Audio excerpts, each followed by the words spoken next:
امام اہل سنت فرماتے ہیں حضور ایسا پھول ہے کہ اگر حضور جو پھول ہے نا، اس پھول کا، اس گل کا پسینہ مل جائے اور یہ پسینہ کسی دلہن کو لگا دیا جائے، کسی دلہا کو لگا دیا جائے، پھر اس دلہا کو نہ صحرا باندھنے کی ضرورت ہے، نہ دلہن کو خوشبو لگانے کی ضرورت ہے۔ نبی پاک صلی اللہ علیہ وسلم کی بارگاہ میں صحابی رسول آئے اور آ کے عرض کرتے ہیں یا رسول اللہ میری بیٹی کی شادی ہے، کچھ دے دیں۔ نبی پاک صلی اللہ علیہ وسلم نے فرمایا کہ جاؤ ایک شیشی لے آؤ۔ شیشی منگائی گئی، گرمی کا موسم تھا۔ نبی پاک صلی اللہ علیہ وسلم نے اپنی کلائیوں سے پسینہ پونچھا اور شیشی میں ڈال کے کہا مجھے تمہاری بچی دلہن بنے گی نا، اسے جا کے یہ لگا دینا۔ وہ صحابی رسول حضور کا وہ پسینہ مبارک لے گئے، اس دلہن کو جا کے لگایا، اور لگانے کے بعد جب خوشبو لگی اس دلہن کو تو اس پورے محلے میں خوشبو پھیل گئی۔ صحابہ فرماتے ہیں ہم نے پھر اس گھر کا نام، پھر اس گھر سے ہمیشہ خوشبوئیں آیا کرتی تھیں، فرماتے ہیں پھر ہم نے اس گھر کا نام ہی خوشبوؤں والا گھر رکھ دیا۔ حضرت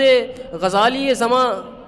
حضرت علامہ سید احمد سعید شاہ صاحب کاظمی رحمۃ اللہ تعالی علیہ بہت بڑی بات فرمایا کرتے تھے اس حدیث کو بیان کرنے کے بعد۔ آپ فرماتے تھے بات یہاں پر ختم نہیں ہوئی، وہ جو حضور کا پسینہ اقدس اس دلہن کو لگا تھا، اس عورت کی 7 نسلوں تک ہر ایک کے جسم سے خوشبو آیا کرتی تھی، عطر لگانے کی ضرورت ہی نہیں پڑتی تھی، عطر لگانے کی ضرورت نہیں پڑتی، اس کی 7 نسلوں تک اس خوشبو کا اثر رہا۔ یہی امام اہل سنت فرما رہے واللہ جو مل جائے میرے گل کا پسینہ،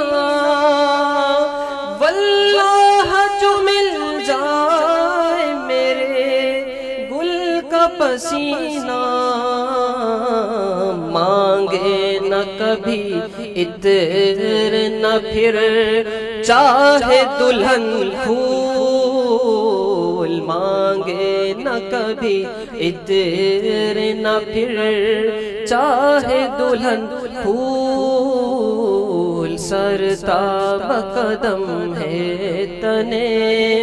سلطان زمن کو۔